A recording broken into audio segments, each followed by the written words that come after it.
সুপ্রিয় দেশবাসী, এই বাংলাদেশে বর্তমানে তবলিগ জামাতের দুইটা গ্রুপ, এই দুইটা গ্রুপ নিয়ে কথা বলি। একটা হচ্ছে সাদ গ্রুপ আর আরেকটা হচ্ছে জুবাইরপন্থী গ্রুপ।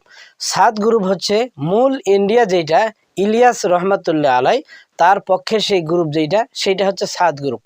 আর অন্যদিকে বাংলাদেশে যেটা রয়েছে জুবাইরপন্থী, তারা হচ্ছে কওমি হুজুর, তাদের মধ্যে রয়েছে। তো এই সাদপন্থীরা জুবাইরপন্থীদের উপর নৃশংসভাবে অতর্কিতভাবে হামলা করলো অস্ত্র শস্ত্র নিয়ে। সেই অস্ত্রটা হচ্ছে দেশীয় অস্ত্র, বিশেষ করে ছুরি কাঘাত এগুলো করলো কাদের উপর? এই জুবাইরপন্থীদের উপর। যে সমস্ত কওমি হুজুর এবং কওমি ছাত্ররা যারা ছিল তাদের উপর অতর্কিতভাবে হামলা করলো এবং তাদেরকে হত্যা পর্যন্ত করিয়ে ফেললো, অনেকেই আহত। তো এইগুলো কোনো মুসলিমদের কাজ হতে পারে না, এবং এগুলো কোনো একরামুল মুসলিমিন যারা দ্বীনের দায়ী ইলাল্লাহ তাদের পক্ষে কোনো কাজ হতে পারে না। আল্লাহ তাআলা পবিত্র কোরআনুল কারীমের মধ্যে বলেছেন, কুনতুম খায়রা উম্মাতিন উখরিজাত লিন-নাস তা'মুরুনা বিল মারুফ ওয়া তানহাউনা আনিল মুনকার ওয়া তু'মিনুনা বিল্লাহ।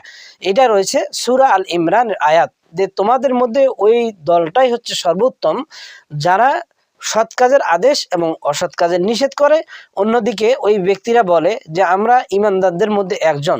তো সত্যিকার অর্থে এরা যদি এই দায়ী ইলাল্লাহ এবং একরামুল মুসলিমিন কালেমার দাওয়াত দিয়ে মানুষের দ্বারে দ্বারে পৌঁছে যান, তাহলে এই বিশ্বাস একিন এই কর্মধারা যাদের মধ্যে থাকবে, তারা কখনো অন্য মুসলিমদের প্রতি ছুরি দিয়ে আঘাত এবং দেশীয় অস্ত্রশস্ত্র লাঠিসোঁটা ইত্যাদি দ্বারা হামলা করতে পারে না।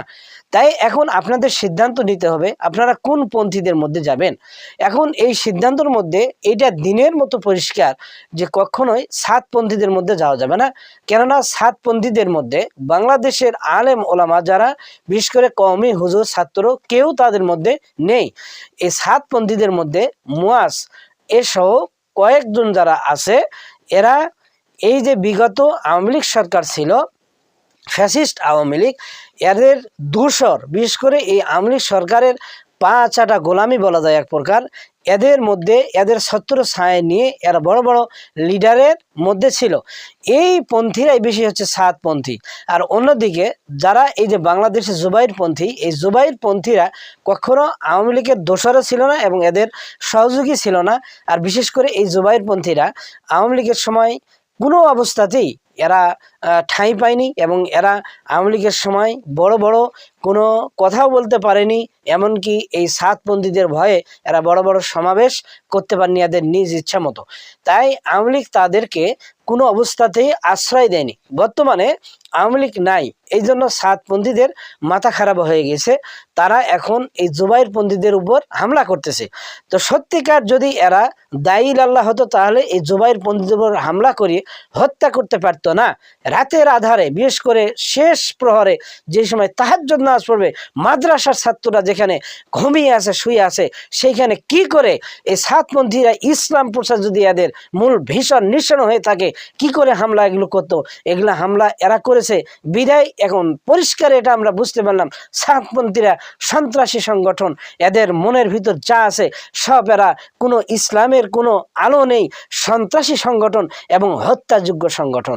তাই এই সন্ত্রাসী সংগঠনকে বাদ দিয়ে এদেরকে পরিহার করে এই যারা আলেম ওলামা যাদের মধ্যে নেই এদেরকে বাদ দিয়ে আপনারা জুবাইরপন্থীদের মধ্যে এইখানে যোগ দিন, এবং এইখানে যেনারা তবলিগ জামাতে যাবেন, চিল্লার মধ্যে যাবেন, আপনারা এই জুবাইরপন্থীদের মধ্যে যান।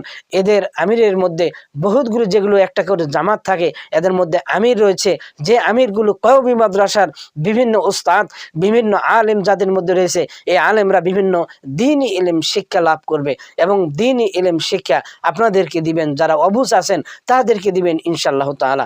সুপ্রিয় দেশবাসী, তাই আপনারা যে যে দল করুন না কেন, যে গ্রুপে থাকুন না কেন, এখন আপনাদের প্রতি এই আহ্বান, কখনোই মানুষের প্রতি হামলা হত্যা এবং তাদের জানমালের ক্ষয়ক্ষতি এগুলিতে কখনো ধ্বংসাত্মমূলক কার্যক্রমে নামবেন না।